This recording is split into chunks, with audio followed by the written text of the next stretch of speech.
সংগীত এনে এক মাধ্যম যিটো কোনো ভাষাৰে বুজাব পৰা নাযায় এই সংগীতক লৈ পৃথিৱীত বিভিন্নজনে বিভিন্ন কাম কৰি আহিছে বিভিন্ন সময়ত আজি মই আপোনালোকৰ সন্মুখলৈ যিগৰাকী শিল্পীক লৈ আহিছোঁ তেখেতৰ নাম আপোনালোকে সামাজিক মাধ্যমত খুব কমকৈ শুনিবলৈ বা দেখিবলৈ পায় ধৰিব পাৰিছেনে তেখেত কোন তেখেত আন কোনো নহয় তেখেত হ'ল উৎপল শৰ্মা আৰু আমাৰ মাজৰ পৰা কায়িকভাৱে নাইকিয়া হোৱা প্ৰয়াত জুবিন গাৰ্গৰ প্ৰথম যি 5টা এলবাম মানে অনুৰাধা অনামিকা মায়া স্নিগ্ধজনক জুবিনৰ গানলৈকে যিখিনি কাম গলিয়ে মানে আৰু উৎপলাই মিলি কৰিছিলে আৰু তাত উৎপলাই এক বিশেষ ভূমিকা আছিলে অৰ্থাৎ আমি খুব চমুতে যদি ক'বলৈ যাওঁ এই উৎপল শৰ্মাই জুবিন গাৰ্গক এক কেৰিয়াৰ বনোৱাত বিশেষভাৱে সহায় কৰিছিল আহকচোন আমি তেখেতৰ মুখেদি শুনো সেই সময়ৰ কথা বা সেই সময়ত তেওঁলোকে কেনেকৈ ধৰণে সংগীত ৰচনা কৰিছিল বা তেওঁলোকৰ মাজত কি আণ্ডাৰষ্টেণ্ডিং আছিল উৎপলা প্ৰথমে আপোনাক মোৰ চেনেললৈ স্বাগতম জনাইছোঁ উৎপলা আপুনি এটা সংস্কৃতিবান পৰিয়ালত জন্ম আপোনাৰ মা গীতিকাৰ আৰু নিবেদিতা বাইদেউ আৰু সবিতা বাইদেউ গীত গায় আপুনি গীত গোৱাৰ লগতে গীত মানে আপুনি কম্প'জো কৰে এই সংস্কৃতিৰ মানে মানে হেৰিটো আপোনালোকৰ পৰম্পৰাটো কিমান দিনৰ পৰা আপোনালোকৰ ঘৰত অব্যাহত আছে মানে এইটো কিমান চনৰ কথা চন বুলি ক'ব নোৱাৰি কিন্তু আমাৰ ঘৰখন আমাৰ দেউতা ডাঙৰ এক্টৰ আছিল এটা সময়ৰ অসম নাট্য আন্দোলনৰ প্ৰতিষ্ঠাপক সম্পাদক আছিল আৰু বহুত আগৰ পৰাই মানে ড্ৰামাৰ লগত জড়িত দেউতাহঁতক দেখোঁ আৰু সৰুৰ পৰা অনাতাঁৰ কেন্দ্ৰৰ লগত এজ এ এক্টৰ তেওঁৰ হেৰি আহে ড্ৰামা আহে আমি শুনো তেনেকুৱা ধৰণৰ আৰু পৰিৱেশটো ঘৰত আছিলে আমি সৰুৰ পৰা গান শিকা আৰম্ভ কৰিলোঁ মাৰ হেঁচাত আমি গ'লোঁ আৰু সকলোৱে অকণ অকণকৈ ক্লাছিকেল মিউজিকৰ ট্ৰেইনিং আৰু ঘৰতো বিভিন্ন ফ'ক আৰু আমাৰ আইতাও বহুত সংস্কৃতিবান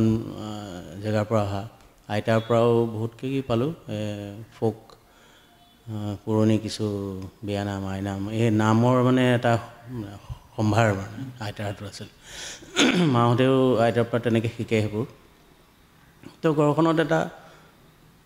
পৰিৱেশ সৰুৰ পৰা আমি মিউজিকেল পৰিৱেশ এটাতো পাইছোঁৱেই তাৰোপৰি ডিব্ৰুগড়খনৰ যিটো পৰিৱেশ ডিব্ৰুগড়ৰ যিটো সাংস্কৃতিক আদান প্ৰদান সেইখিনি সময়ৰ যিখিনি আৰ্টিষ্ট আৰু ৰেডিঅ' আৰ্টিষ্ট আৰু ৰেডিঅ' কম্প'জাৰ্ছ যেনে ৰাজেন দা হীৰেণ গোহাঁই সৈয়দ চাদুল্লাহ ভৱেশ গোস্বামী এইসকলৰ সান্নিধ্য পোৱা আৰু বিভিন্ন ধৰণৰ ৰতন চৌধুৰী মহল দা আৰু আমাৰ লগৰ সকলোকে মানে উপকৃত কৰিছিলে আমি যিখিনি সাংস্কৃতিক কৰ্মী বুলিয়ে ক'ব লাগিব আমি বহুতো তেনেকুৱা সাংস্কৃতিক কৰ্মৰ লগত জড়িত আছিলোঁ তো আমাৰ লগত দীপক গগৈ দীপক চাংকাকতি আৰু জিতেন কাকতি জিতুল সোণোৱাল তো জয়ন্তজিৎ দাস এনেকুৱা বহুত ধৰণৰ আৰ্টিষ্ট আছিল আমাৰ লগত আমি সমানে মানে এটা পৰিৱেশত এটা গ্ৰ'থ ধীৰে ধীৰে গ্ৰ'থ হৈ আছিল পাৰ্চনেল গ্ৰ'থ বুলি নকওঁ কিন্তু একেলগে আমাৰ সকলোৰে এটা মানে কণ্ট্ৰিবিউশ্যন ইটোৱে সিটোৰ ওপৰত আছিলে তো মই অকণ সুৰ কৰিব চেষ্টা কৰিছিলোঁ তেতিয়া মোৰ লগৰ প্ৰশান্তজিৎ দাসে প্ৰথম মোক সুৰ কৰোৱাইছে কৰ তই পাৰিবি তেনেকৈ আমি কিবা এটা কৰিছোঁ ভাল লগা নাই কিন্তু লাহে লাহে দিলীপ দাসো আছিলে আমাৰ অল ইণ্ডিয়া ৰেডিঅ'ৰ HD হয় এতিয়া ৰিটায়াৰ কৰিছে এই তেওঁলোকৰ সকলোৰে এটা পৰিৱেশ সেইটো মই সৰুৰ পৰা পাইছোঁ আৰু সেইটোৱে বহুত আমি গম নোপোৱাকৈ বহুত সাংঘাতিক ইম্পেক্ট ভিতৰত হৈ আছে অকল ঘৰখন বুলি নহয় মানে গোটেই ডিব্ৰুগড়খন এখন মানে সংস্কৃতিৰ পথাৰখন ডিব্ৰুগড়ৰ যিটো সাংস্কৃতিক সত্তা মানে সেইটো অকণমান এতিয়া ভাবোঁ মানে বহুত অকণমান ওপৰ খাপ আছিল ড্ৰামাৰ প্ৰডাকশ্যনেই হওক বা আমি মষ্টলি ড্ৰামাৰ লগত বেছি জড়িত আছিল তো সেইবোৰৰ যিটো ষ্টেণ্ডাৰ্ড বহুত বেছি ওখ আছিলে আমি তেতিয়া গম নাপাইছিলোঁ পিছলৈ যেতিয়া মই মাৰাঠী ড্ৰামা বা এইবোৰ চাব পালোঁ বাহিৰত আহি তেতিয়াই গম পাওঁ যে সেইটো কিমান ওপৰ খাপৰ আছিল তো সেইবোৰে আমাক এটা গঢ় লৈ উঠাত অলপ সহায় কৰিছিলে তেতিয়া মানে ৰিয়েলাইজ নহয় যদিও পিছত গম পাওঁ যে একোটা বিশিষ্ট থটৰ যেতিয়া জন্ম দিয়ে সেইটো থটৰো এটা ৰুট থাকে ক'ৰবাত তেনেকৈ গানৰো ৰুট বহুত দূৰলৈকে শিপাই থাকে তো সেই বস্তুবোৰে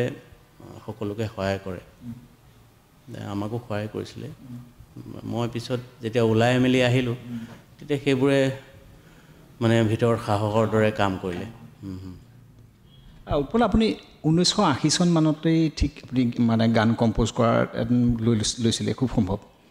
গতিকে সেইখিনি সময়ত আপুনি ধৰক বহুত দেৰিকৈ কিন্তু আহি আপুনি কিন্তু মানে লাইমলাইটত অহা নিচিনা হ'ল যেতিয়া আপুনি ধৰক অনুৰাধা ওচৰ চুলেহি আৰু মাজৰ এই যে যিটো ডাঙৰ গেপ থাকিলে এই গেপটোৰ সময়ছোৱাত আপোনাৰ নিজকে মানে বাহিৰলৈ ওলাই আহিবলৈ মন নগ'ল নে আপুনি বস্তুটো সোমাই থাকিলে কাৰণটো বাহিৰলৈতো ওলাই আহিছিলোঁ কিন্তু not as a performer or not as a singer or anything কিন্তু শিকিবৰ কাৰণে আমি ওলাই আহিছিলোঁ কলিকতালৈ গুচি গ'লোঁ দীপক চাংকতি আৰু মই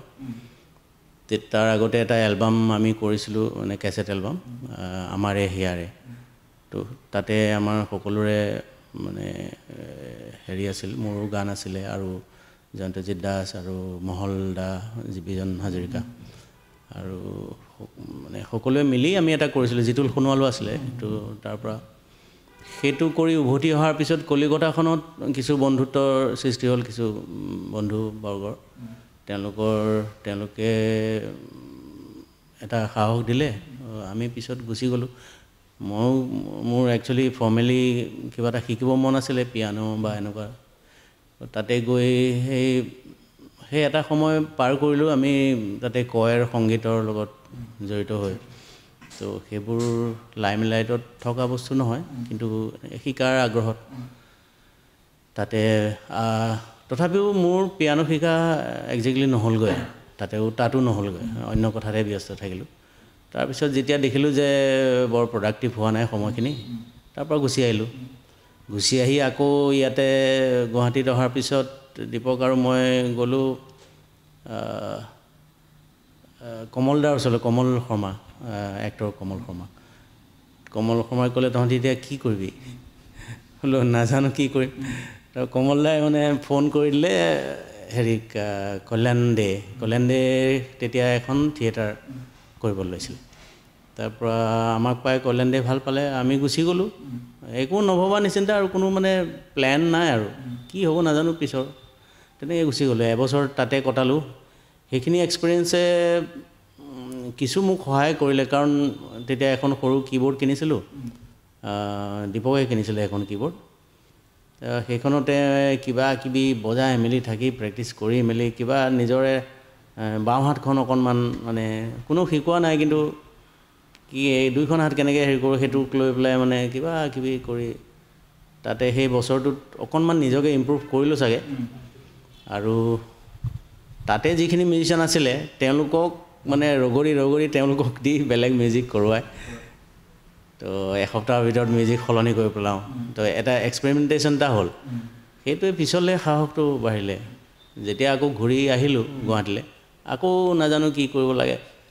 আকৌ গ'লোঁ তেতিয়ালৈ আমাৰ দিলীপ দাস আহিছিল ডিব্ৰুগড় এই গুৱাহাটীত প্ৰগ্ৰেম এক্সিকিউটিভ হৈ আহিলে দীপকে ক'লে তহঁতি ইউথ প্ৰগ্ৰামৰ কাৰণে কিবা এটা কৰ তেতিয়াহ'লে এতিয়া ইউথ প্ৰগ্ৰামৰ কাৰণে এটা কৰাছ এটা কৰিলোঁ তো সেইটো কৰাছ কৰাৰ সময়ত অৰুণ দাসক লগ পালোঁ আমাৰ গিটাৰ প্লেয়াৰ অৰুণ দাস তো তাহাঁতৰ কাৰণে সেই কয়ৰটো আচল কয়ৰ মানে আছিলে সেইটো তো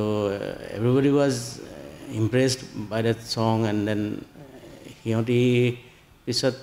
নেৰা হ'ল আৰু অৰুণটো মোক নেৰাই হ'ল তাৰপিছত অৰুণৰ লগত থাকি অৰুণেই এটা প্ৰগ্ৰাম এটা কেছেট এটা এলবাম এটা প্লেন কৰিলে তো তেনেকৈ কেছেটৰ জগতখনৰ মানে ৰেকৰ্ডিং জগতখনত সোমোৱা হৈ গ'ল প্ৰথমতে সাহস নাছিলে সুৰ চুৰ কৰিলোঁ অৰুণ দাসক এটা এলবামত গোৱালোঁ সেই অৰুণৰ এলবাম অৰুণ দাস ছিংগাৰ অৰুণ দাস তো কমপ্লিটলি নিজে এৰেঞ্জ কৰিব পৰা সাহস নাছিলে তেতিয়া তাৰপিছত ক'ব নোৱাৰাকৈ মোৰ ওচৰলৈ কাম আহিলে কৰিব লগা হ'ল তাৰপৰা যেতিয়া কৰিব লগা হ'ল তেতিয়া এদিন মোৰ এটা ৰেকৰ্ডিং আহিলে মই 3 দিনৰ কাৰণে হাৰমনিয়াম লৈ বহি গ'লোঁ আৰু বহি মোৰ আগৰ গোটাই থোৱা ন'টেশ্যনৰ পেপাৰবোৰ উলিয়াই ল'লোঁ আগৰ কেলকাতাৰ সময়ত কেনেকৈ এইবোৰ কৰে লিখে কেনেকৈ তো সেইখিনি আয়ত্ব কৰি সেইমতে আৰু মই কৰ্ড চাৰ্ট বনাই নটেশ্যন বনাই ৰেকৰ্ডিঙলৈ গ'লোঁ আৰু তেতিয়া ধ্ৰুৱহঁতে বজায় তেতিয়া ধ্ৰুৱ জ্যোতি ফুকন তো ধ্ৰুৱই কৈছে এয়াহে এৰেঞ্জমেণ্ট এনেকৈ ক'লে মই বোলো আৰে ইমান দিন কি কৰি আছে নাজানো মই গুৱাহাটীত কেনেকৈ হয় কি কথা তাৰপিছত ভাল লাগিলে দীপক শৰ্মা আছিলে এইটো প্ৰথম এলবামত বাহিৰ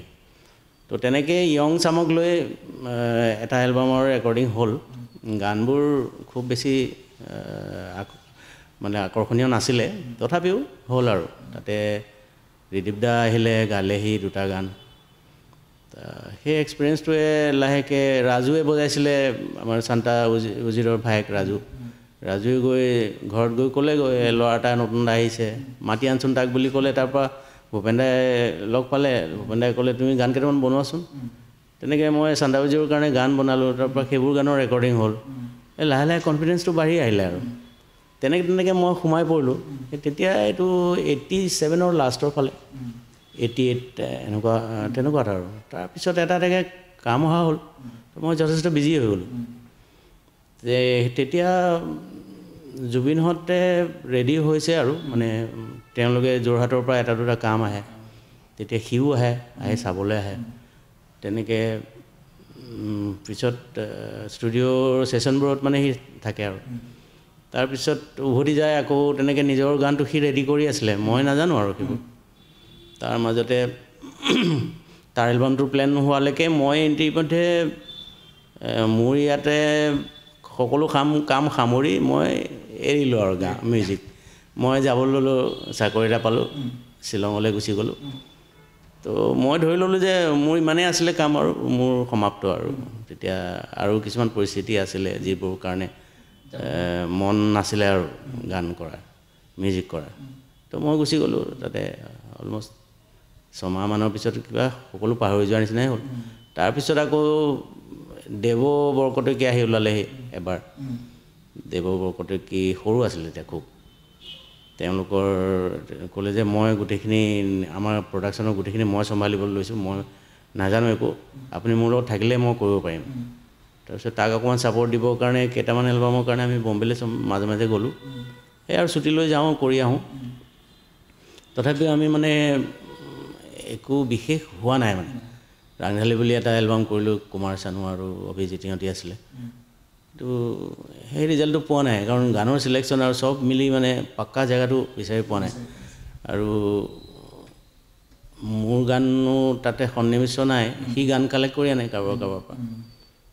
তাৰপৰা পিছত সি ভাবিলে নাই দাদা ষ্টাৰ এটা লাগে তো অসমত গানৰ পৰিৱেশটো আকৌ ঘূৰাবলৈ এটা ষ্টাৰৰ দৰকাৰ তো দেউতাকেও ক'লে উৎপলকে ষ্টাৰ বনা জোৰ জবৰদস্তি মই বোলো মইতো বাদ দিলোঁ চব এতিয়া মোৰ এতিয়া সেই হেঁপাহ নাই তথাপিও জোৰ জবৰদস্তি এলবাম এটাৰ প্লেনিং হ'ল আৰু কিন্তু একদম মোৰ হিচাপত হোৱা নাই মানে অনুৰাধা পৰলৰ এটা এলবাম হ'ব তাত আপুনি কেইটামান গান গাওক যদি পিছত আৰু দেখা যাব ভাল হ'লে কি হয় কিন্তু মোৰ মানে সেই সময়ছোৱা মোৰ কাৰণে খুব ভাল সময় নাছিলে মই নিজৰ গান বিচাৰি নাপালোঁ নিজৰ কাৰণে মই কৰিবও নোৱাৰিলোঁ আৰু সেইখিনি সময়তে আকৌ জুবিন ৰেডি হৈ আছিলে সি প্ৰায় 15টামান গান বনালে অলৰেডি গানৰ কথাই চথাই ৰেডি তাৰপৰা শ্বিলঙলৈ ইহঁত দুটা আহিলে তেতিয়া মই দেখিলোঁ যে তো মই যদি ইমান কষ্ট কৰিবলগীয়া নাই ইয়াৰে দুটামান গান মোক দি দে মই গাই দিম তেতিয়া এইটো এলবামো হৈ যায় আৰু তোৰ এলবামটো একে সময়তে কৰি ল'ম কিয়কি মই বাৰে বাৰেতো ছুটি নাপাওঁ বম্বেলৈ যাব লাগিব একেবাৰতে আমি দুইটা এলবাম একে সময়তে চামহাও কৰি পেলালোঁ আৰু গানৰ মানে অদলা বদলি কৰি কোনোবা এটা গান মোৰ গান এটা আছিলে সেইটো কবিতা কষ্টমতিৰ কাৰণে দি দিলোঁ তাৰপৰা অনুৰাধা ৰাজীৰ কাৰণে মই গান দুটা বনালোঁ সিও তেনেকৈ গান বনালে তেনেকৈ মিক্স মেটচ কৰি মানে দুটা এলবামৰ কাৰণে হৈ গ'ল আৰু গান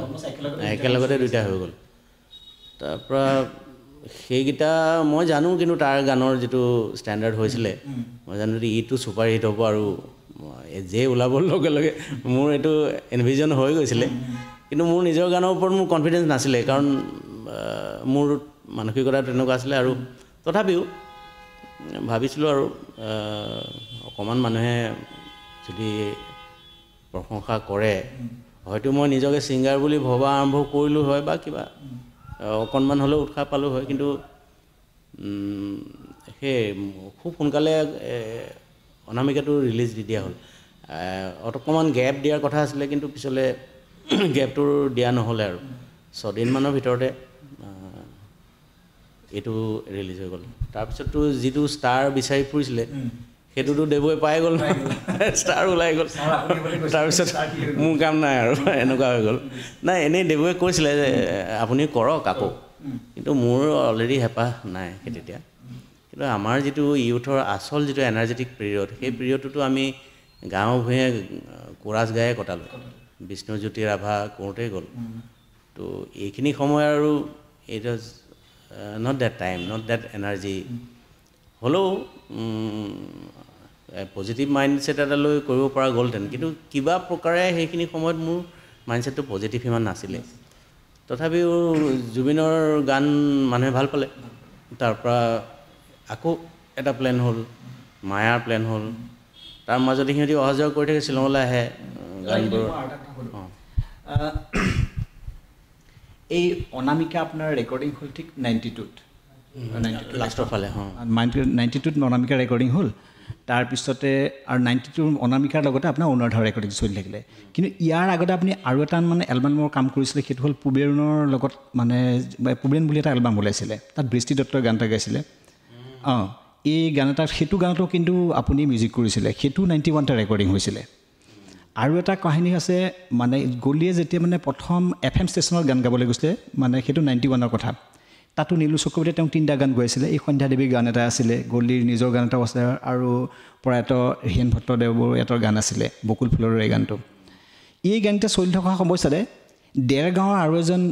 যুৱক আছিলে বিৰাজ দাস বুলি তেওঁ এটা এলবামৰ কাৰণে গান গাই আছিলে গলিক এইকেইটা গান আপোনাৰ তুমি জানো পাৰিবা শুন পাহৰিব মোৰ সপোন এইটো আছিল লিয়ামেজ বৰৰ লগত তাত প্ৰথম দ্বৈত কণ্ঠৰ গীত আছিলে সবিতাও তেওঁ বাইদেউ তাতে এটা গান গাইছিলে কৌস্তভ কুমাৰ এটা গাইছিলে আৰু কাক আৰু ৰিবা দাসে এটা গাইছিলে গান মোৰ যিমানটো মনত পৰে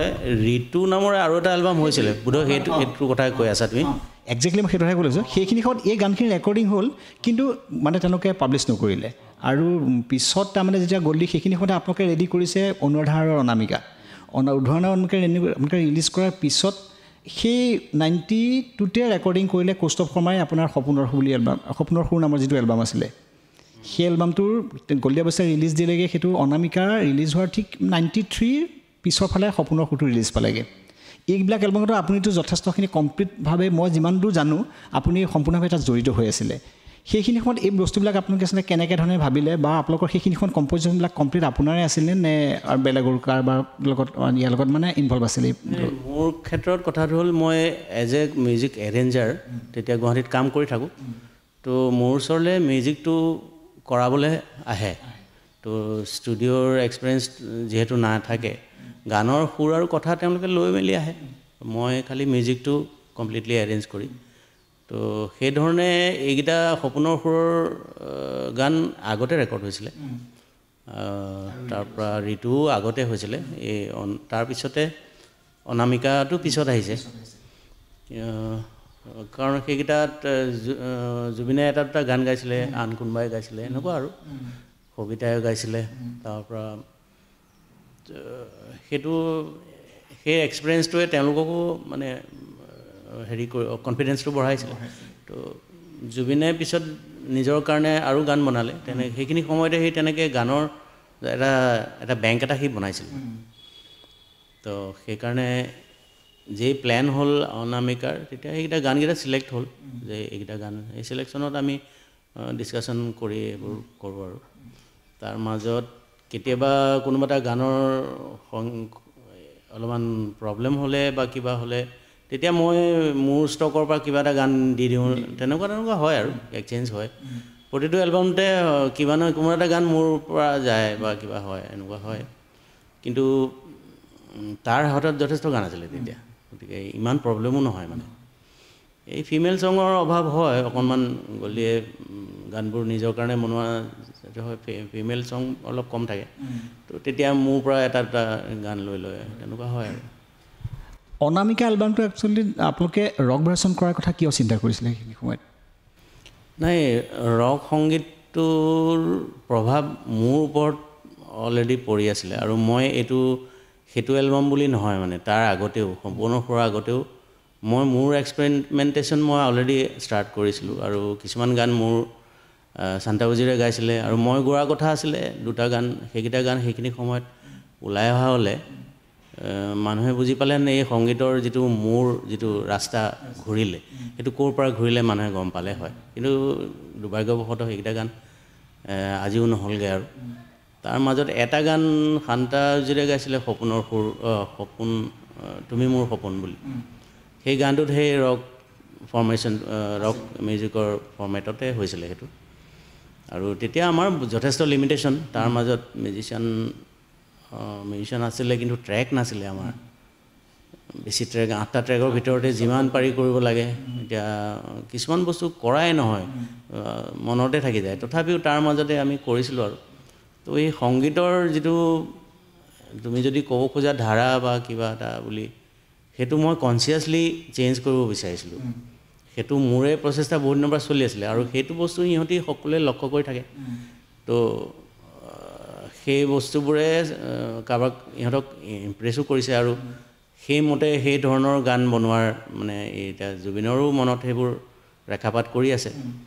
তো সি যেতিয়া গানবোৰ কৰে তেতিয়া সেই মই ভবা সংগীতৰ শৈলীটোৰ সৈতে সেইটো মেটচ হৈ যায় সেইকাৰণে মোৰ মানে সংগীত কৰি বেছি নেচাৰেল এটা হয় তো সেইকাৰণে বোধহয় এই গানবোৰে এই ৰিজাল্টটো পালে কিন্তু সংগীতৰ দিশৰ পৰা মোৰ ভাৱনা চিন্তা আগৰ পৰা চলি আছিলে সেই তাৰে এটা ৰূপ মানুহৰ আগলৈ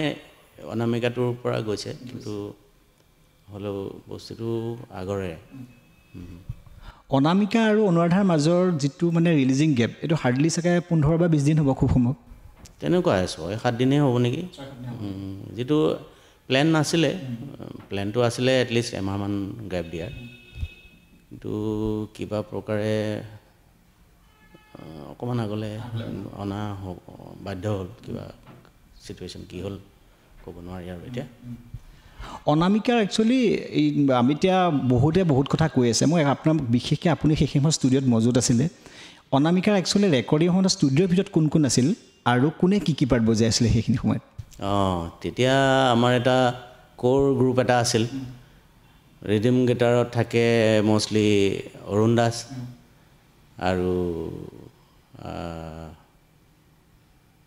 মজুমদাৰ পৱন ৰেচেলি তাৰপৰা আৰু কল্যাণ মূল মানুহটো হ'ল কল্যাণ কাৰণ কল্যাণৰ তেনেকুৱা এখন গিটাৰ আছে আৰু প্ৰচেছৰ আছে য'ত মানে সেই টোনটো বনাব পৰা যায় আৰু সি বজায়ো তেনেকৈ he was really professional at that time also' he was ready for those things আৰু কষ্ট কৰিবলগীয়া নহয় মানে মই মুখেৰে গাই দিওঁ আৰু গাই তেওঁলোকে উঠাই লয় পাৰ্টবোৰ যদিও সকলোবোৰ মানে ৰেডি আছিলে বুলবুল আছিলে বেছত তাৰপৰা ধ্ৰুৱজ্যোতি ফুকন আছিলে কীবৰ্ডত আৰু পুৰন্দৰ বড়ো কীবৰ্ডত আছিলে আৰু আছিলে আমাৰ ৰূপম তালুকদাৰ কীবৰ্ড তাৰ আৰু বাদ্যযন্ত্ৰ বুলি ক'লে আৰু বাকী যিবোৰ অনুষংগিক আকৌ ৰিডিমত ৰিণ্টু দা আছিলে প্ৰান্তিক ফুকন তেওঁ খুব ভাল ড্ৰাম প্লেয়াৰ আৰু ৰাজু আছিলে ৰাজুৰ এটা অক্টাপেড আছিলে তো পাৰ্কাশ্যনখিনি ৰাজুৱে কৰে তেনেধৰণে আমাৰ গ্ৰুপটো আকৌ বাঁহীত পুৰন্দৰ পৰমেশ্বৰ বসুমতাৰী আছিলে আৰু কৈলাশ ৰাভা আছিলে ছেক্সোফোনত তাৰপৰা তেনেকুৱা এটা ক'ৰ গ্ৰুপ আৰু আমাৰ ৰেকৰ্ডিংবোৰত সিহঁতিয়ে থাকে আৰু তেনেকুৱা আৰু এই অনামিকাৰ যিটো ৰিফটো আছিলে প্ৰথম যিটো কাৰণে অনামিকা একচুৱেলি টাইটেল টেকটো জনা যায় সেইটো একচুৱেলি কোনে বজাইছিলে সেইখিনি সময়ত অনামিকা কল্যাণ ইনেভিটেবলি আৰু সেইবোৰ তেতিয়া মোৰ এতিয়া ভাবিলে হাঁহিয়ে উঠে কল্যাণ ইমান ভাল প্লেয়াৰ আৰু তেতিয়াও মই আকৌ তাকো বিশ্বাসত ল'ব নোৱাৰোঁ এইটো তুমি এনে যি ভাবা বজাই দিয়া তেনেকৈ ক'ব নোৱাৰোঁ মানে মই গোটেইকেইটা পাৰ্ট মুখেৰে গাই উঠাই তেনেকৈয়ে কৰোঁ আৰু মানে নভবা কিবা এটা বাজিব নোৱাৰে মানে সেইটো মোৰ প্লেন মতে বাজিব লাগিব এনেই এৰি নিদিওঁ তেনেকুৱা হয় তাৰ মাজত একদম শেষত গানৰ শেষৰ ফালে কোনোবা এটা গানত কিবা ইম্প্ৰভাইজ পাৰ্ট থাকে সেইবোৰ চাগে এৰি দিয়া যায় অলপ তথাপিও তাতো প্লেন থাকে মানে এনেকুৱা নহয় যে এনেকৈ কৰিব লাগিব এই বিশেষ অনামিকাত কমপ্লিট মিউজিকটো একচুৱেলি গল্ডি আৰু আপোনাৰ মাজতে আছিল নে এইখিনি অকল আপুনিয়ে কৰিছিলে মিউজিকখিনি কমপ্লিট নাই তেতিয়া মিউজিক কৰা বুলি ক'লে যিটো কামৰ কাৰণে মোৰ ওচৰলৈ আহে সেইটো আৰু মিউজিক কৰাটো আৰু মিউজিকৰ মই কাৰো আইডিয়া কেতিয়াও নলওঁ আৰু এতিয়াও মোৰ কোনো এছিষ্টেণ্ট নাই আৰু তেতিয়াৰ দিনত মানে একচুৱেলি ক'ব গ'লে অকণমান ডিক্টেটৰশ্বিপ নিচিনাও আছিলে মানে ভয়তে কোনো একো ছাজেষ্টো নকৰে আৰু মই যদি কিবা নিজেই ভুল কিবা এটা কৰি দিওঁ সেই ভুলকে বজাই দিব তেনেকুৱা আছিলে আৰু জুবিনটো বহুত সৰু আৰু তেতিয়া এনেই কিবা কিবি আইডিয়া ডিছকাছ ডেফিনেটলি কৰে যিবোৰ গানৰ পৰা ইনস্পায়াৰ হয় সেই গানবোৰৰ কথা কয় যে মই এইটো গানৰ পৰা এইটো পাইছোঁ এনেকুৱা এতিয়া মোৰ দায়িত্ব আহি যায় যে মানুহৰ যাতে সেই গানটো মনত নপৰে থাকিব লাগিব তেনেকুৱা কথা আৰু গল্ডিৰ জীৱনৰ আপুনি প্ৰায় প্ৰথম 5টা যিকেইটা এলবাম আছে সেইকেইটা আপুনিয়ে কৰিছে আৰু গল্ডিক সাধাৰণতে মানুহে খুব জানে খুব এতিয়াও বৰ্তমান মানুহে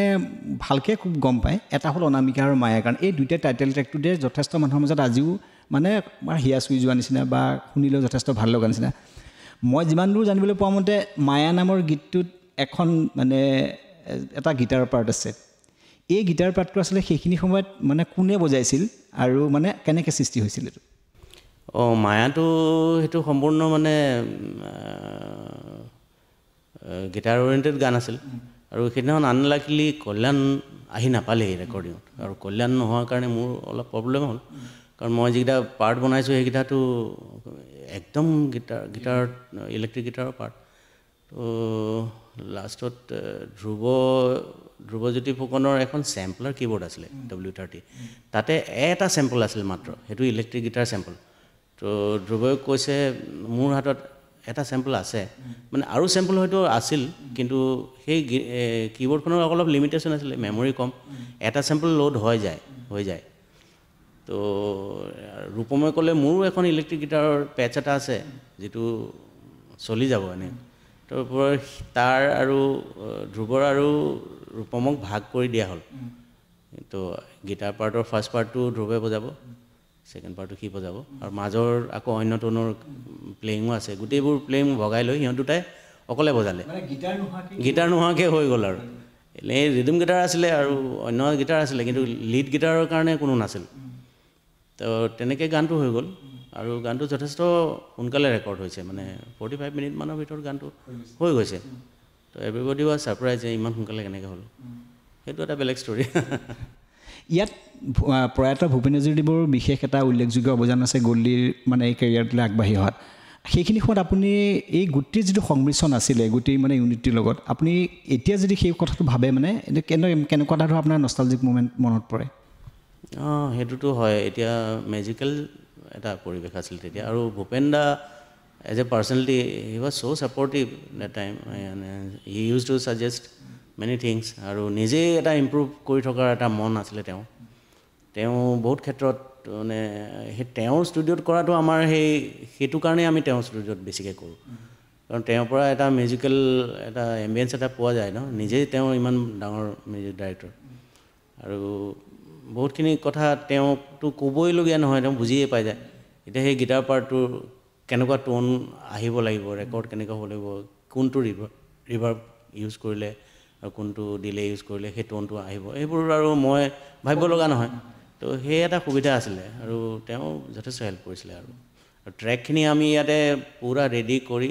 এটা মাষ্টাৰ কেছেট নিচিনা মাষ্টাৰ টেপ নিচিনা এটা টেপ বনাই দিয়ে সেই টেপটো লৈ আমি বম্বেলৈ গুচি যাওঁ ভইচ ট্ৰেকটো খালী থাকে ভইচটো তাত গৈ ৰেকৰ্ড কৰি তাৰপৰা মিক্সিংটো তাতে হয় আৰু মষ্টলি ময়ো সিমান মিক্সিঙত এক্সপাৰ্ট একো নহয় তেতিয়া টেকনিকেল বহুত কথা নাজানো তথাপিও মই হাতেৰে দিয়েই হয়গৈ আৰু চামহাও তেতিয়া বহুত কথা চাউণ্ডৰ নাজানো তেতিয়া তথাপিও আৰু চেষ্টা কৰোঁ আৰু তেনেকৈ হৈ যায় উৎপলদা গল্লি যেতিয়া সৰু অৱস্থা আছিলে সেইখিনি সময়ত তাৰ মাতটো অলপ বেলেগ ধৰণৰ আছিলে গলগলীয়া টাইপৰ সেইখিনি সময়ত মই যিমান দূৰ শুনিবলৈ পোৱা মতে আপুনি কিবা এটা তাক এডভাইচ কৰিছিলে যে এইখিনি সময়ত মাতটোক জিৰণি দিয়াৰ প্ৰয়োজন বা অলপ দিনৰ পিছত এই মাতটো এটা বেলেগ ৰূপ পাব এই কথাষাৰ আপোনাৰ কেতিয়াবা মনত পৰেনে এইবোৰ বহুত বেছি পুৰণি কথা কিছুমান কথা পাহৰি যাওঁ বেলেগ কাৰোবাৰ মনত থাকে তেতিয়াতো সেই বহুত আগৰ কথা আৰু ডিব্ৰুগড়ত মই আছিলোঁ সি এবাৰ ডিব্ৰুগড়ত আহোঁতে চাগে এইটো কথা ওলাইছিলে আনবোৰৰ কিছুমান কথা মনত থাকি যায় মই কিছুমান কথা পাহৰি যাওঁ তো সেইখিনি সময়ত তাৰ ভইচটো ক্ৰেক হৈছিলে এটা বয়সত হয় যে তো তেতিয়া মই তাক গান নাগাব কৈছিলোঁ চাগে অলপ দিন নাগাবিচোন কি হয় চাওঁ মানে তেনেকুৱাই হ'ব আৰু সৰু সেইবোৰ আৰু আন কাৰোবাকো কৈছোঁ মই তো তেনেকুৱা হয় তেতিয়া আৰু নিজে যিখিনি বুজি পাওঁ তাৰ মাজতে কিন্তু সিহঁতি খুব মোক ফ'ল' কৰি থাকেতো মোৰ কথা খুব শুনে মানে তেতিয়া মই কি কৰোঁ নিজেও সেইটো কৰিব যায় এনেকুৱা আৰু গতিকে মই এই কথাটো কেনেকৈ গম পালা গল্ডিয়ে নিজে লিখা এটা আৰ্টিকুল আছিলে তাত আপোনাৰ কথা উল্লেখ কৰিছে যে মই প্ৰথম যেতিয়া গান গাবলৈ মোৰ মাতটো ঠিক গলগলীয়া ধৰণৰ আছিলে তেতিয়া উৎপলে মোক কৈছে যে এই মাতটো তই বৰ্তমান সময়ত অটটোৰ মাতটোক অলপ তই জিৰণি দে অলপ দিনৰ পিছত তোৰ মাতটো এটা নতুন মাত্ৰা পাব সেইখিনি সময়ত তই গাবি আৰু তোৰ গানটো এইখিনি বেলেগ এটা মাইলেজ পাব সি নিজে লিখি থৈ যোৱা কথা দেই মই আৰ্টিকুলটো পাইছোঁ মই বোলে আপোনাৰ সেইখিনি সময়ৰ কথা কিবা মনত পৰে নেকি সেইকাৰণে আপোনাক এই কথা সুধিলোঁ তেনেকুৱা কথা কিছুমান কথা সেইটো তাৰ লগত জড়িত সেই তাৰ মনত থাকি গ'ল মই হয়তো সেইখিনি সময়ত কিবা অন্য চিন্তাত আছিলোঁ চাগে মই পাহৰি গ'লোঁ তেনেকুৱা বহুত ষ্টৰিজ আছে যিবোৰ মোৰ মনত নাই আৰু ময়ো বাহিৰে ঘূৰি ফুৰোঁ ন ইহঁতি মোক খুব বেছি লগ নাপায় মানে আৰু যেতিয়া পায় আৰু তেতিয়া বহুতখিনি ইমবাইব কৰিব চায় আৰু পিছে অনবৰত লাগি থাকে তেনেকুৱা আৰু মইতো ঘূৰি ফুৰোঁ তাৰ মাজত যিখিনি ইণ্টাৰেকশ্যন হয় তাতে বহুত কিবাকিবি হৈ যায় আৰু তেনেকুৱা আপুনি শ্বিলং ৰেডিঅ' চেণ্টাৰটো বহুত দিন ধৰি কাম কৰিছে তাত আচলতে আপুনি কেনেকুৱা ধৰণৰ কাম কৰিব লগা হৈছিল আৰু কি বস্তু চাই আছিলে তাতে মোৰ পষ্টটো আছিলে music composer I was approved as A grade music composer from All India Radio' তো সেই সূত্ৰেই মই চাকৰিটো পালোঁ আৰু চাকৰিটো পোৱাৰ পিছত কিন্তু মই একো মিউজিক কম্প'জ কৰিবলগীয়া নহ'লে তাতে সেইটো মাহল নাছিলে ৰেডিঅ'ত এই ৰেকৰ্ডিষ্ট হৈ থাকি গ'লোঁ তো ৰেকৰ্ডিষ্ট হৈ আৰু সেইবোৰ ৰেকৰ্ড কৰিব লাগে তো বৰ বেছি সুখৰ অভিজ্ঞতা নাছিলে আৰু চামহাও 5-6টা বছৰ পাৰ হ'ল আৰু তাৰপিছত নোৱাৰা হ'লোগৈ আৰু পিছত এৰি দিলোঁ ভাল নলগা হ'ল উৎপলদা আপুনি প্ৰায় 29 বছৰ ধৰি মুম্বাই মানে সংগীত জগতখনত বহি আছে তাৰ একচুৱেলি বৰ্তমান এনভাইৰনমেণ্টটো কেনেকুৱা আৰু আপোনালোক যেতিয়া প্ৰথমে গৈছিলে এতিয়া কেনেকুৱা ধৰণৰ আপোনালোকে ষ্ট্ৰাগল কৰিবলগীয়া হৈছিলে মই এটা ডাবিঙৰ কাৰণেহে গৈছিলোঁ তাতে গৈ কিবা কৰিম বুলি যোৱাই নাছিলোঁ তেতিয়া আমাতকৈ আগতে গৈ তাতে থকা যতীন আৰু ধ্ৰুৱহঁত আগতে গ'ল যতীনে কিবা এটা এলবাম হাতত কামৰ হাতত লৈছিলে তেতিয়া মই যোৱা দেখি তাৰ অকণমান সুবিধা হৈ গ'ল ক'লে তাতে ৰিমিক্সৰ এটা এলবাম কিবা জালৱা কৰি আছিলে তেতিয়া ক'লে এই দুটামান গান আপুনি কৰি দিয়ক কাৰণ সেইকেইটা গান মানে 6/8ৰ আছিলে সেইকেইটা গান কৰাত অসুবিধা তো মই যোৱাৰ কাৰণে মানে সেইকেইটা গান মোক কৰিব দিলে তো কৰি থাকোঁতে কেইদিনমান পাৰ হ'ল খেলি মেলি হ'ল আমি গৈ জুবিনৰ ঘৰটোতে সোমাইছিলোঁগৈ তো তাতে 13টামান মানুহ যথেষ্ট অসুবিধা কাৰ ঠেং বাহিৰত পৰি থাকে ৰাতি শুওঁতে ঠিক নাই দুৱাৰখন খুলিয়েই থ'বলগীয়া হয় এই অৱস্থা তো লাষ্টত ভাড়াঘৰ এটা আকৌ ঠিক কৰি দিলে সিহঁতি মিলি তো কিবা প্ৰকাৰে মোৰ অহা নহ'ল আৰু উভতি আহিবই নাপালোঁ খেলি মেলি হয় মোৰ জীৱনত তেনেকৈ আৰু এটা মোৰ নিজে সলনি হৈ গৈ থাকে গম নাপাওঁ বিশেষ প্লেন নাথাকে হৈয়ে যায় তাৰপিছৰ পৰা তাত থাকি গ'লোঁ হয় কিন্তু মোৰ ঠিক তেনেকুৱা প্লেন নাছিলে আৰু সাংগীতিক মানে মূল্যবোধবোৰ অলপ বেলেগ হৈ গ'ল ন তাত সেইবোৰ আকৌ নিজে এডপ্ট কৰিবলগীয়া হ'ল প্ৰথমখিনি নোৱাৰিছিলোঁ কিন্তু মোৰ নিজৰ ভিতৰত থকা মানে চাউণ্ডৰ প্ৰতি থকা যিটো কিৰা সেইটোৱে সেই তাতে মানে আবদ্ধ কৰি দিলে আৰু কাৰণ তেতিয়া ডিজিটেল জগতখন নতুনকৈ আৰম্ভ হৈছে তো কম্পিউটাৰ আৰু ছফ্টৱেৰ বেছড ৰেকৰ্ডিং সেই বস্তুবোৰ নতুনকৈ আকৌ আয়ত্ব কৰি আকৌ সেইবোৰৰ ভিতৰত সোমাই গৈ কিবা প্ৰকাৰে মানে নিজৰ চাউণ্ডটো তৈয়াৰী কৰিব পাৰি নেকি, আকৌ এটা নতুন মানে পথ, নতুন ৰাস্তা, সেই ইণ্টাৰেষ্ট এটা পেদা হৈ গ'ল আৰু সেই তাতে থাকি গ'লোঁ আকৌ। বৰ্তমানলৈকে আপুনি কিমানবিলাক প্ৰডিউচাৰৰ লগত মানে কাম কৰিছে, আৰু আপুনি কৰা কামৰ কিবা বেলেগ মানে যিবিলাক বস্তু বাহিৰলৈ ওলাইছে আমি গম পাইছোঁ নেকি তেনেকুৱা ধৰণৰ হেৰিবিলাক ষ্টৰিবিলাক? প্ৰথমখিনি সময়তো ৰিমিক্সতে পাৰ হ'ল, তেনেকুৱা হিট গান কিবা কিবি গান চান আছে আৰু মই জড়িত, অকল মই জড়িত নহয়, বেলেগ মানুহ জড়িত, যতীনো জড়িত থাকে। তাৰপিছত ইণ্ডিপেণ্ডেণ্টলি কিবা কিবি মোৰ ওচৰলৈও কাম অহা হ'ল, তেনেকৈ কাম কৰিছোঁ কিবা কিবি। পিছলৈ আনন্দ ৰাজানৰ লগত জড়িত হ'লোঁ, তাৰপৰা তেওঁৰ ফিল্মৰ গান কিবা কিবি কৰি থাকোঁ। তাৰে কিছুমান গানে অকণমান ৰিজাল্ট আনে, কিছুমানে নানে, কিছুমানে ৰিলিজেই নহয়, সেইধৰণে এটা মিক্সড বেগ আৰু মানে। তাৰপৰা মোৰ বন্ধু আৰু কিছু বন্ধুৰ সৃষ্টি হ'ল, বিশেষকৈ ত্ৰিগমাঞ্চু ঢুলীয়া আৰু ইৰফান খান, ইহঁত বন্ধুৰ নিচিনা হৈ পৰিলে এটা সময়ত। সিহঁত দুটাৰো তেতিয়া একো আৰম্ভ হোৱা নাই, তো সেইখিনি সময়ত তেওঁলোকে এটা কাম কৰিছিলে যিটোত কৰি মানে বহুত ছেটিছফেকশ্যন আহিছিল। সেইটো তেতিয়া ষ্টাৰ চেনেলৰ কাৰণে এঘণ্টীয়া মানে বেষ্ট চেলাৰ্ছ বুলি কয়, best selected stories, best seller ষ্টৰিজৰ পৰা এডাপ্ট কৰি তেওঁলোকে চুটি ছবি বনাইছিলে। তো সেইবোৰত মই বেকগ্ৰাউণ্ড মিউজিক কৰিছিলোঁ। চ' এই ইণ্টাৰেকশ্যনটোতো খুব ইণ্টাৰেষ্টিং হৈছিলে, আৰু সিহঁত দুটাৰ লগত মোৰ ফিউচাৰটো প্ৰায় সাঙুৰ খাই গৈছিলেই। কিন্তু ত্ৰিগমাঞ্চুৱে যেতিয়া প্ৰথম ফিল্মখন কৰিলে তেতিয়া সি মোক ইনভলভ কৰিব নোৱাৰিলে, মানে চামহাও সি মোক পিছত চৰিও কৈছে যে মই বহুত চেষ্টা কৰিলোঁ, কিন্তু মই যিহেতু নিজেই নতুন, তো কোম্পানীৰ ফৰ্মেটত সোমাই তেওঁলোকৰ বহুত কথা মানিবলগীয়া হয়। তো মিউজিক ডাইৰেক্টৰ তেওঁলোকৰ ফালৰ পৰা ছাজেষ্টেড যতীন ললিতে কৰিলে। পিছত মোক চাবলৈ মাতিছিলে, প্ৰমো চাব গৈছিলোঁ, মোক সুধিছিলে গানবোৰটো কেনেকুৱা লাগিছে, মই ক'লোঁ মই এতিয়া একো ক'ব নোৱাৰোঁ, মানে তেনেকুৱা আৰু। কিন্তু সি জানে যে সেই পিছলৈ আৰু সম্পৰ্কই নোহোৱা হ'ল আৰু ইৰফান খানো যথেষ্ট বিস্তাৰ হৈ গ'ল পিছত। তাৰপিছত তাকো লগ নোপোৱা হ'লোঁ, খুব ঘৰুৱা আছিলে তাহাঁতি। আৰু সেই ষ্টৰিটোৰ লগত মই সাঙুৰ খাই যোৱা হ'লে মোৰ মানে ডিব্ৰুগড়ৰ ষ্টৰিটোৰ লগত মিলা এটা ষ্টৰি হ'ল হয়, কাৰণ সেই বস্তুটো হৈ নুঠিলে। আৰু বাকী কিছুমান কমাৰ্চিয়েল গানত মই কৰিছোঁ, যিবোৰ গানৰ কথা ক'লে মোৰেই ভাল নালাগে, নকওঁৱে মই, সেইকাৰণে বহুত হিট গান আছে। উৎপল, আপুনি যেতিয়া মুম্বাইত আছিলে তেতিয়া গল্লিও মুম্বাইত আছিলে, সেইখিনি সময়ত আপোনালোকৰ মাজত কিবা আলোচনা হৈছিল নেকি, মানে যিকোনো কথাৰ বিষয়ে, বা গল্লিয়ে যিবিলাক গান বনাই থাকে সেইখিনি সময়ত কিবা কথা? জুবিনৰ গানটো হোৱাৰ পিছত স্নিগ্ধ জোনাক বুলি এটা এলবাম আছিলে, তাৰ 4টামান গান মই কৰিছিলোঁ। তাৰপিছত গান সংক্ৰান্তত তাৰ লগত ইণ্টাৰেকশ্যন হোৱা বন্ধেই হৈ গ'ল, মানে তেওঁলোকৰ ইয়াতে বেলেগ এটা গ্ৰুপ হৈ গ'ল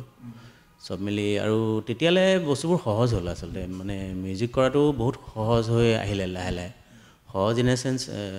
ডিজিটেল হৈ গ'ল ন চব, কীবৰ্ড চিবৰ্ড আৰু এইবোৰ চবৰে হাতে হাতে হ'ল, তো প্ৰগ্ৰেমিং কৰিব পৰা হ'ল। তো সেই মিউজিকেল ডিছকাশ্যন সিমান এটা নহয়, কেতিয়াবা এটা গান শুনাহি তেনেকুৱা আৰু বাকী এনেই নৰ্মেলি আমাৰ তাতে ইণ্টাৰেকশ্যনবোৰ ঘৰুৱা হিচাপে হয় আৰু খুব। আমাৰ প্ৰথম ভাগত থাকে খোৱা বোৱা খেলি মেলি, তো সেইবোৰৰ মাজত আমাৰ মেলোডি মোৰ ৱাইফে অকণমান চাই, সিহঁতৰ সেই তেনেকৈ সেইবোৰ হয়। কেতিয়াবা পেকেট কৰি কিবা খোৱা পঠাই দিয়ে, এনেকুৱা ধৰণৰ ঘৰুৱা এটা সম্পৰ্কই আছিল আৰু মিউজিকেল হেৰিটো কমি গ'ল আৰু। উৎপল, একচুৱেলি মুম্বাইত টেলেণ্টৰ উপৰি আৰু একচুৱেলি তাতকৈ অলপ ৰেফাৰেঞ্চৰ প্ৰয়োজন হয় নেকি নিজৰ কেৰিয়াৰটো বনাবৰ কাৰণে? তাতে মোৰ যিটো ধাৰণা, সঠিক সময়ত সঠিক জেগাত মানুহটো থকাটো দৰকাৰ, বাকীবোৰ নিজে নিজে হৈ যায়। সঠিক মানুহৰ লগত কাম কৰিবলৈ পোৱাটো এটা কথা, তাৰ বাহিৰে বাকীবোৰতো বহুত কাম হৈ থাকে তাতে। তো কোনটো কামেনো কি ৰিজাল্ট লৈ আহিব আগৰ পৰাতো ক'বও নোৱাৰি। বাকী অদ্ভুত এটা খিচুৰি আৰু কি ক'বা। উৎপলা একচুৱেলি আমাৰ বহুতো পুৰণা শিল্পী এনে আছে যাৰ বহুতো গীত মানে স্কুলত আবদ্ধ হৈ আছে সেই হিচাপত চাবলৈ গ'লে আগৰ গানখিনি আমি যদি ধৰোঁ প্ৰায় 10,000মান গান তেনেকুৱা ধৰণৰ থাকিবও পাৰে যিবিলাক আজিলৈকে আমি শুনিবলৈও পোৱা নাই আৰু স্কুলত সোমাই থকাৰ পিছত প্ৰায় নাইকিয়া নিচিনা অৱস্থা হৈছে তেনেকৈ মই অলপ দিনতে লগ পাইছিলোঁ মিহিৰ বৰদলৈদেৱৰ বহুত গান তাত সোমাই আছে তেনেকৈ স্থলত আমি এতিয়া গল্ডীৰ প্ৰায় 38,000 সংছৰ ওপৰত আছে সেইখিনি আমি আচলতে মানে পিছৰ জেনেৰেশ্যনৰ কাৰণে আমি কেনেকৈ ধৰণে সংৰক্ষণ কৰিলে বস্তুটো আপুনি ভাল হৈ থাকিব বুলি ভাবে বা মানুহৰ মাজত চৰ্চিত হৈ থাকিব যিখিনি গান ডিজিটাইজ হৈ আছে মানে পিছৰ ফৰ্মেটত আছে সেইখিনি গানৰ কাৰণে মোৰ বোধে বহুত বেছি চিন্তা কৰিবলগীয়া নাই সেইবোৰ ডিজিটেল মাষ্টাৰ্ছ পোৱাই যাব সেইবোৰ বাকী কেছেটৰ সময়ৰ গানবোৰ গোটেইবোৰ উদ্ধাৰ হ'ল নে নাই সেইটো এটা খবৰ ল'ব লাগিব মই নিজেই বিশালতালৈ এবাৰ যাব লাগিব সেইখিনি অকণমান চিন্তা চৰ্চা কৰিবতো লাগিব বাকী মই দেৱৰ লগতো কথা পাতিছোঁ এইটো কথা ৰিমাষ্টাৰ কৰিব লাগিব কেইটামান গান কিছুমান এলবাম ৰিমাষ্টাৰ ইন এ চেন্স মাষ্টাৰটো আছে ধৰি লোৱা সেইখিনি সময়ত হোৱা কিন্তু এতিয়া বহুতখিনি ছফ্টৱেৰ বেছড বহুতখিনি AI বেছড ছফ্টৱেৰ আহিছে য'ত মানে ইউ কেন ট্ৰিট ইণ্ডিভিজুৱেলি তো এতিয়া ৰিমাষ্টাৰ কৰিলে যথেষ্ট ভাল শুনিব আগতকৈ আৰু আকৌ ভাল ফৰ্মেটত তাক ৰাখি থ'বও পৰা যাব তো এই কথাবোৰ ডিছকাছ হৈ আছে এতিয়া আজি মই সেইবোৰ কথা পাতিবলৈকে গৈ আছোঁ উৎপলা এনেকুৱা ধৰণৰ এটা কথাও হ'ব পাৰে এতিয়া এটা গল্ডী যিমানখিনি গীত আছে প্ৰত্যেকবোৰত বহুতবিলাক কোম্পানীৰ মাজত ধৰ ৰাইটছ আছে তেওঁলোকৰ ৰাইটটো প্ৰত্যেকে এৰি নিদিব কাৰণ গানখিনি যেতিয়া চলি থাকিব আমি আচলতে অসমৰ যিটো চেণ্টিমেণ্ট আছে গোটেই মানুহখিনি বা মিউজিক ইণ্ডাষ্ট্ৰিটো যিটো চেণ্টিমেণ্ট আছে আমি এইটো কথা ভাবি আছোঁ যে গল্ডীৰ গানখিনি যেনেকৈ আমাৰ বিবিধ ভাৰতীৰ নিচিনা যেটা চেণ্টাৰত আমি 1957 বা 47 গান আমি আজিও যেনেকৈ শুনি থাকিবলৈ পাওঁ তেনেকুৱা টাইপত আমি জ্যোতি চিত্ৰবনত বা তেনেকুৱা ধৰণৰ এটা জেগাত আমি সেই বস্তুবোৰ এনেকুৱাকৈ ৰাখিব পাৰোঁ নে যে আমি মন গ'ল বা কোনোবাজনে তাত গৈ সোমাই পেলাই আমি আমুক চবৰ আমুক গানটো শুনিবলৈ বিচাৰিছোঁ এনেকৈ আমি শুনি আহিব পাৰোঁ তেনেকুৱা এটা প্ৰচেষ্টা আচলতে আমি ল'ব পাৰোঁ নে নোৱাৰোঁ সেই তুমি আৰম্ভণিতে কৈয়ে দিলা ন বিভিন্নজনৰ হাতত থকা ৰাইটছটো থকাৰ কাৰণে কিন্তু এইবোৰ গভৰ্ণমেণ্টে কৰোঁ বুলি ক'লেতো বহুতখিনি কৰিব পাৰে মোৰো বহুত বেছি ধাৰণা নাই কিন্তু এনেধৰণৰ প্ৰচেষ্টা ইণ্ডিভিজুৱেল প্ৰচেষ্টাও কৰিব পাৰে কোনোবাই যেনেকৈ বিশাল কলিতা বুলি ল'ৰা এটাই কৰিছে তেনেকৈ কৰা উচিত আৰু গানবোৰ নাইকিয়া হৈ যোৱাৰ ভয়টো এতিয়া নাই আগৰ গানবোৰ যেনেকৈ স্কুল বেছড আছিলে এতিয়া সেই ভয়টো অকণমান কম তথাপিও অকণমান সাৱধান হৈ যিখিনি বাচি আছে এতিয়া সেইখিনি এটলিষ্ট আকৌ ৰিমাষ্টাৰ কৰি নতুনকৈ ছেকিউৰ কৰি ৰখা যায় পিছতে কালেকশ্যন হিচাপে বিভিন্ন ধৰণে তাক ৰাখিব পৰা যাব উৎপলা আৰু এটা কথা মই এইখিনি সময়তে মুম্বাইত বৰ্তমান মুম্বাইৰ বহুতো শিল্পীয়ে বৰ্তমান কৈ আছে আমি জুবিনক বৰ্তমান মিছ কৰিছোঁ আমি তেওঁ থকা অৱস্থাত তেখেতক এটা গোৱাব নোৱাৰিলোঁ বা তেখেতৰ হাত আমি কিবা এটা শুনিবলৈ মোৰ আণ্ডাৰত নাপালোঁ পাৰ্টিকুলাৰলি বহুত মিছ নকৰোঁ স্পেচিয়েলি অলপ দিনৰ আগতে বিশাল দাদলেও তেনেকুৱা এটা কথা কৈ থৈ গৈছে আচলতে গল্ডী যেতিয়া তাৰ আছিলে সেইটো সময়ত আচলতে গল্ডীৰ যিটো ভইচটো বা গল্ডীৰ যিখিনি কম্প'জিং সেইখিনি আচলতে বলিউডে মানে ভবাত পলম হৈ গ'ল বুলি আপুনি ভাবে নেকি নাজানো কাৰণ বলিউডৰ কিছুমান বিশিষ্ট ষ্টাইল চলিয়ে থাকে আৰু এইবোৰ বলিউডতো মষ্টলি এনেকৈ একোটা গোটে একোটা কাম কৰে কিছুমান প্ৰডিউচাৰ্ছ মিউজিক ডাইৰেক্টৰ্ছ একোটা গোট থাকে তেওঁলোকৰ একোটা কমফৰ্ট জ'ন থাকে তো সেইমতে এটা জ'নত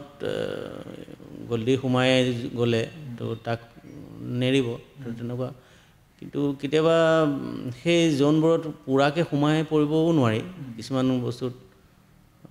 বহুত ইণ্ডিভিজুৱেলিটি থকা মানুহৰ অলপ প্ৰব্লেম হয় এতিয়া গল্ডীয়ে এনেইতো 10 মিনিটো বহিব নোৱাৰে ক'তো তো তেনেকুৱা ধৰণৰ কথা আৰু তো মই দূৰৰ পৰাহে চাওঁ গতিকে কিছুমান কথাত ময়ো কমেণ্ট দিব নোৱাৰোঁ কিন্তু মোৰ ধাৰণা আছিলে আমাৰ বহুত হেঁপাহ আছিলে মানে আমি যিকেইটা ল'ৰা যতীন ধ্ৰুৱ আৰু আমি যিকেইটা পুৰণা মানুহ কল্যাণ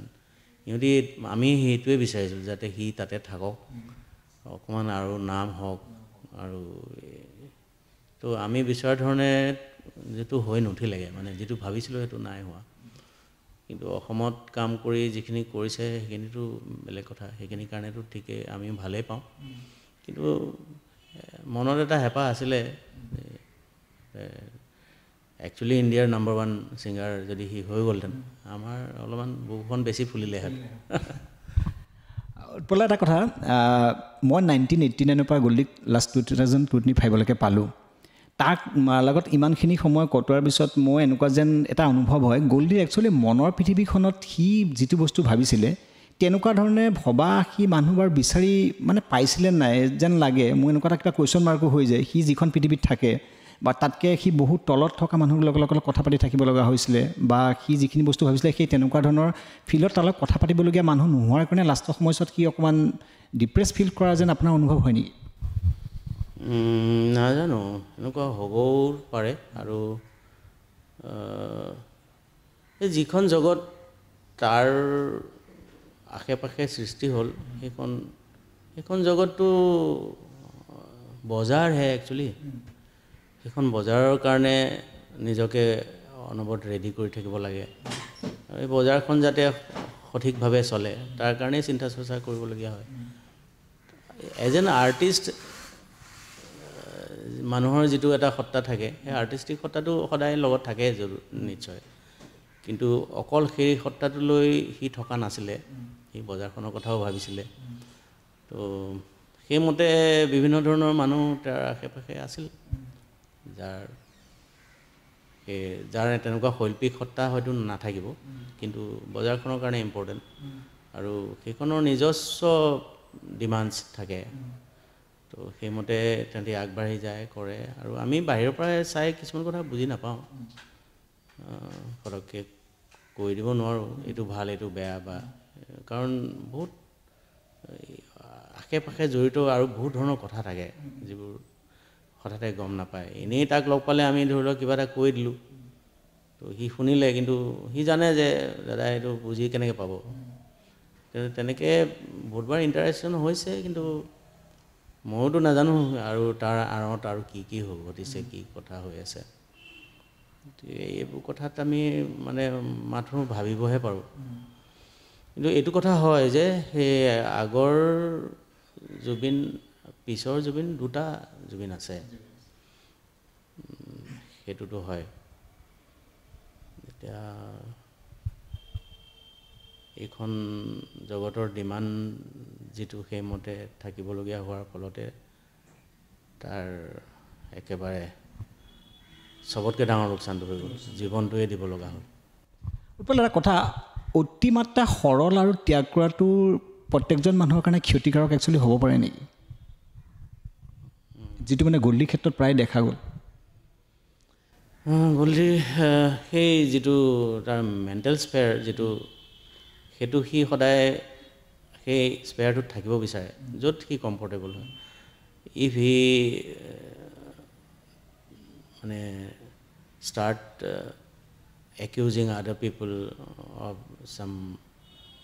থিংছ এণ্ড তেতিয়া তাৰ নিগেটিভিটিটো সি কেৰি কৰিব লাগিব বুলি ভাবে সেইবোৰ নকৰে আৰু সি জানি বুজিও কেতিয়াবা জানে কাৰোবাৰ বদমাচি বা কিবা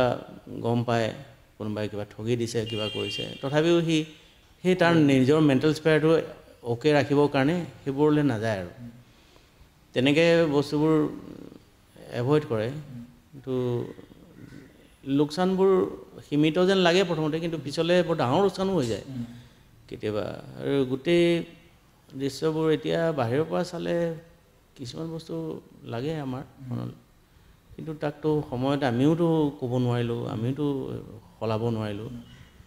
কি কৰিবা আৰু শেষৰবাৰ আপুনি যেতিয়া লগ পাইছিলে তেতিয়া আপোনাক গাড়ী দি অনাই ষ্টুডিঅ'লৈ আনিলে আপোনাক গাত ধৰি পেলাই সি বহুত কিবা কৈছে আই লাভ ইউ একচুৱেলি এই গোটেই কথাকেইটা যে আপোনাক ক'লে আপোনাৰ সেইখিনি সময়ত বা গল্ডী হ'লেও এনেকুৱা এটা অনুভৱ হৈছিল যেন আপুনি অনুমান কৰে নেকি যে মই আচলতে যিটো উৎপলদাৰ লগৰ মানে মোৰ বেকবন হিচাপে খাৰা হৈ মোৰ লগত আজি এইটো অৱস্থা মোক পোৱালেহি বা আগতে তেওঁক যিটো মোক তেওঁক ফ্ৰেম দিলে সেইটো মানে মানুহজনক আচলতে মই যথেষ্ট মিছ কৰিছোঁ বেচিকেলি কেতিয়াবা ডেফিনেটলি মিছ কৰে হয়তো আৰু সেইখিনি সময়ত তাৰ ইম'শ্যন এটা আহিছিলে আৰু মোক লগ পাই বহুত দিনৰ মূৰত লগ পাই যিহেতু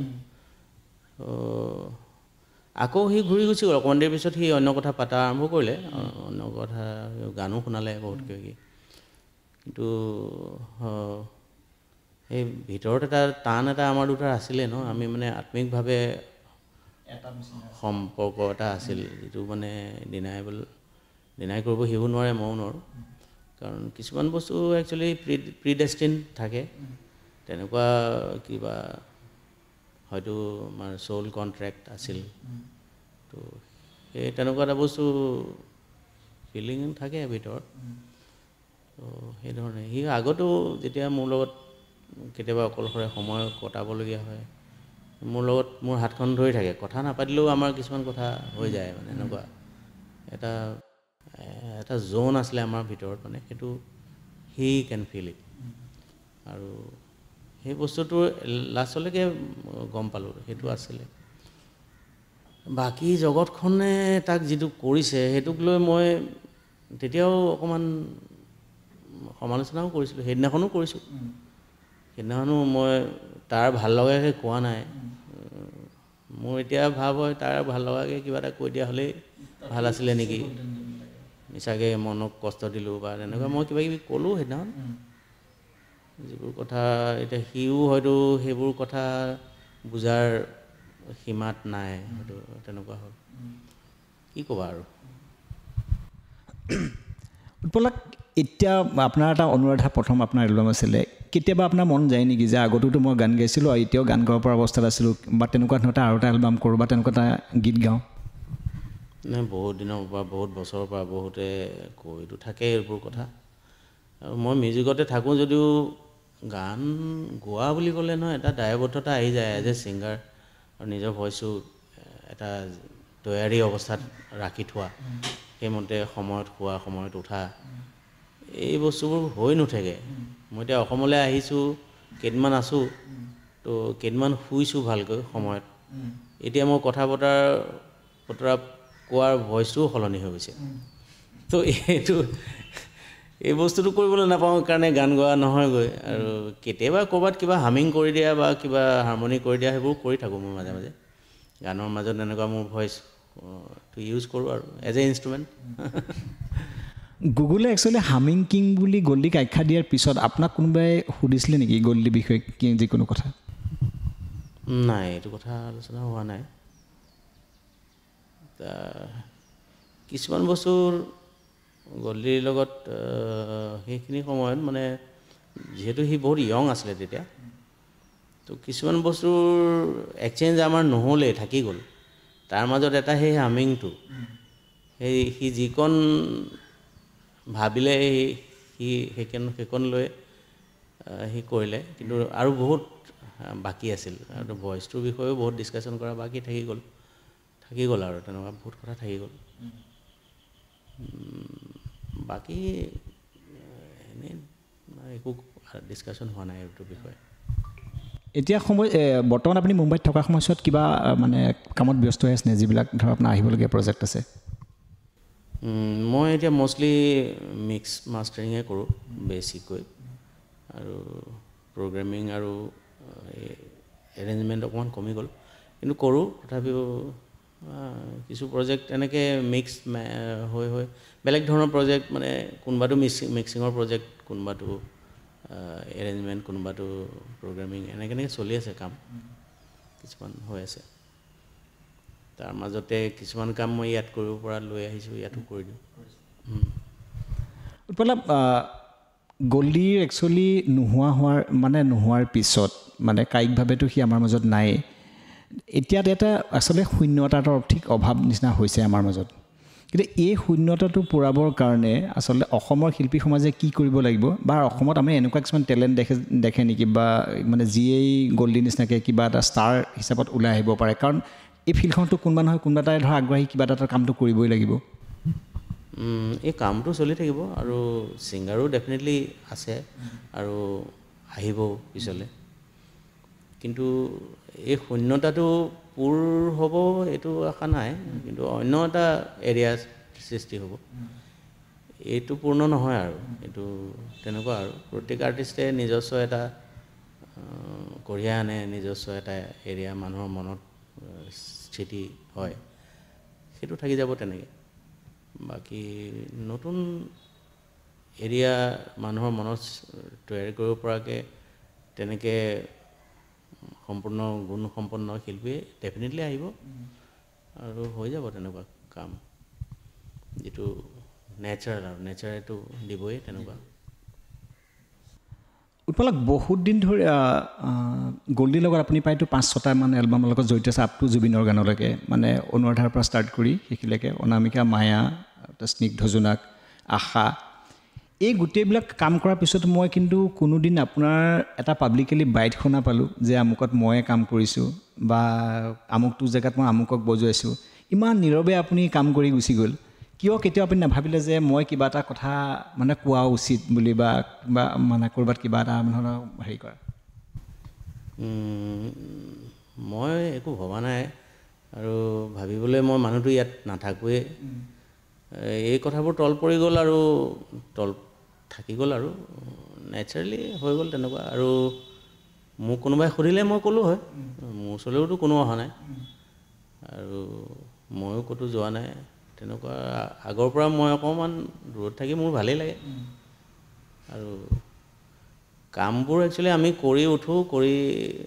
এৰি দিওঁ আৰু সেইবোৰ কামে যি ইম্পেক্ট কৰে কৰি থাকিব তেনেকুৱা আৰু মইতো এটা কৰাৰ পিছত মোৰ মনতো নাথাকে পাহৰি যাওঁ কি কৰি তো সেই তেনেকুৱা এটিটিউড থকাৰ কাৰণে কিছুমান বস্তুত মই আগবাঢ়ি গৈ একো নকওঁ বা নেমাতো একো কথা তো মোৰ কাৰণে সেইটো ভালেই হয় এতিয়া তোমালোকে জোৰ কৰাৰ কাৰণে আহিছোঁ নহ'লে এতিয়াও নক'লোঁ হয় নহয় মোক মই আপোনাক জানিবলৈ এইকাৰণে মন গৈছে কাৰণ আজিৰ পৰা ঠিক মই 2 বছৰমানৰ পৰা আপোনাক মানে ঠিক আপোনাৰ লগত মই ফোনেদি কণ্টেক্ট হৈ আছোঁ আৰু মোক জানিবলৈ এইকাৰণে মন গৈছে কাৰণ আপুনি যিখিনি কাম কৰি গৈ আছে আপুনি নক'লেও আমি ইনডাইৰেক্টলি গম পাইছোঁ মোক কৈছোঁ আপুনি একচুৱেলি আপোনাক জনাটো আমাৰ অসমৰ মানুহে খুবেই প্ৰয়োজন এইটো সময়ছোৱাত মই গল্ডীৰ আপুনি এটা সম্বন্ধত মানে জেঠাইকৰ হেৰি সম্বন্ধত আছে বুলি সেইটো কথা লৈ গোটেই কথাখিনি ক'বলৈ যত্ন কৰা নাই কাৰণ আপোনাৰ নিজস্ব এটা টেলেণ্ট আছে আৰু যিখিনি সময়ত গল্ডীয়ে আপোনাৰ পৰা বহুতখিনি কথা গম পাইছিলে মানে আপোনাৰ দুইজনৰ মাজত এনেকুৱা ধৰণৰ আণ্ডাৰষ্টেণ্ডিং আছে যিটো আণ্ডাৰষ্টেণ্ডিং পিছত দুটা মানুহৰ মাজত এটা হৈ পেলাই বাহিৰলৈ যিটো কাম আউট হৈছিলে ৰিজাল্টবিলাক আৰু যথেষ্ট ভাল ৰিজাল্ট ওলাইছিলে মোৰ আৰু এটা কথা আপোনাৰ পৰা জানিবলৈ মন আছে অসমত এনে কিছুমান বৰ্তমান শিল্পী আছে যিবিলাক শিল্পীয়ে আজিও মানে খুব আশাৰে বাট চাই আছে যে অসমত এটা ফিলহাৰমনিক অৰ্কেষ্ট্ৰাৰ দৰে এটা দল গঠন কৰিব আৰু তেওঁলোকে তেওঁলোকৰ বেষ্টটো দিবলৈ যত্ন কৰিব এইটো আচলতে আপুনি মুম্বাইৰ পৰা যদি অসমৰ মানে প্ৰেক্ষাপটটো ভাবে আমি তেনেকুৱা এটা আচলতে দল গঠন কৰিব পাৰোঁ নে নোৱাৰোঁ নাই ফিলহাৰমনিক সেইবোৰতো নহ'ব ইয়াত সেইবোৰ সম্ভাৱনা নাই কিন্তু যিকণ আছে তাক লৈ আমি থাকিব লাগিব কাৰণ সেইটোতো আৰু পাশ্চাত্য ৰীতিৰ মানে শৈলীৰ পাশ্চাত্য ক্লাছিকেল শাস্ত্ৰীয় ৰীতি সেইবোৰ আমাৰ ইয়াত সম্ভৱ নহ'ব এতিয়া যথেষ্ট ভাল হৈছে পিয়ানো শিকিবলৈ ইয়াত অসুবিধা নাই স্কুলছ আছে টিচাৰ্ছ আছে ভাল তো ৱেষ্টাৰ্ণ মিউজিকটো এতিয়া যথেষ্ট মানুহৰ মাজত বিয়পিছে ইণ্ডিয়ান ৱেষ্টাৰ্ণ বুলি নহয় কিন্তু সঠিক মিউজিক সঠিক ধৰণে মানে চৰ্চা হোৱাটো দৰকাৰ আৰু কিছুমান বস্তু হৈ নুঠিলেগৈ আগৰ পৰা এতিয়া এটলিষ্ট অন্য একো নহ'লেও গ্ৰুপ ভায়লিনছ আৰু সেইবোৰ সৃষ্টি নহ'লে এসময়ত বহুত চেষ্টা দিছিলে আমাৰ ফিল্ম ক্ৰাফ্টতো বহুতবাৰ আমাৰ যতীন শৰ্মাহঁতে কৰা দেখিছোঁ মই কিন্তু চেষ্টা দিছিলে নহ'লগৈ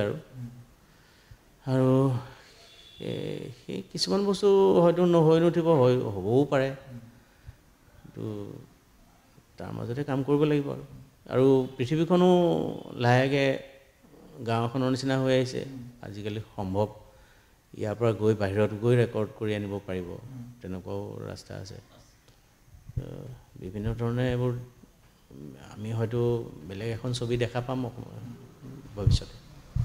উৎপল আপোনালৈ মোক শেষৰটো প্ৰশ্ন গল্ডীৰ জীৱনটোক আপুনি যদি বৰ্তমান সময়ছোৱাত আপোনাৰ দৃষ্টিভংগীত মানে বিশ্লেষণ কৰে গল্ডীক কেনেকুৱা ৰূপত আপুনি ভাবে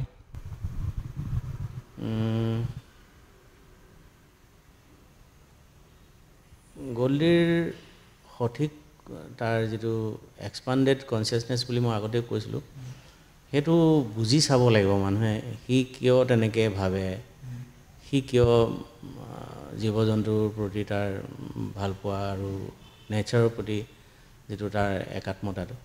সেইটো ক'ৰ পৰা আহিছে সেই এক্সপাণ্ডেড কনচিয়াছনেছটোৰ পৰা আহিছে মানে নিজৰ যিটো তাৰ চ'ল ছিগনেচাৰটো সেইটোৱেই মানে এক্সপাণ্ডেড হয় তো সেইটো মানুহে সেই কিছুমান বোজা মনৰ পৰা আঁতৰালে সেইটো জেগালৈ যাব পাৰে বোজা ইন এ চেন্স মানে কিছুমান আইডিয়াজ যিবোৰ আমি সৰুৰ পৰা পালি থাকোঁ কিছুমান ভয় যে ভয়টোৱে মানুহক মানে বহুত সীমাবদ্ধ কৰি দিয়ে তেনেকুৱা বহুত ধৰণৰ ট্ৰমা থাকে যিবোৰৰ পৰা উদ্ধত মানুহ উঠিব পাৰে আৰু পাৰিলে মানে এনেকুৱা ধৰণৰ এটা এক্সপাণ্ডেড কনচিয়াছনেছ হয় দয়া মায়া এইটো এটা মনৰ মানে এটা সামান্য অৱস্থালৈ ৰূপান্তৰ হয় তো তেনেকুৱা এটা ৰূপান্তৰিত অৱস্থালৈ যোৱাটো সেইটোৰ এটা চেষ্টা হ'ব পাৰে মানে এজ এ গডলিক মানে হেৰি হিচাপে লৈ মানে প্ৰেৰণা হিচাপে লৈ কাৰণ সি কৰিব পৰা বস্তুটো সকলোৱেতো কৰিব পাৰে কিন্তু তাক ভগৱানৰ ৰূপ দি পেলাই সেইটো ডিষ্টেণ্ট কৰি দিয়া হ'ব ঈশ্বৰ পুত্ৰ বা ঐশ্বৰিক এটা সত্তা হিচাপে যদি মানুহে চাইছে এতিয়া মই দেখিছোঁ সেইবোৰে গডলিক ডিষ্টেণ্ট কৰি দিব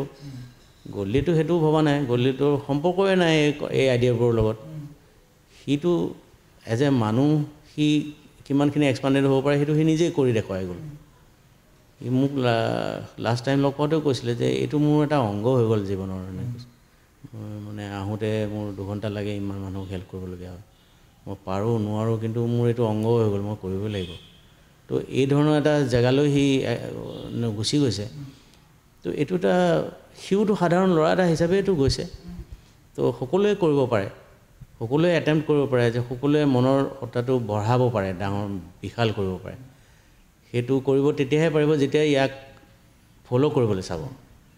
সকলো কথাতে ফ'ল' কৰাৰ দৰকাৰ নাই কিন্তু এই কথাখিনি ফ'ল' কৰিব পাৰে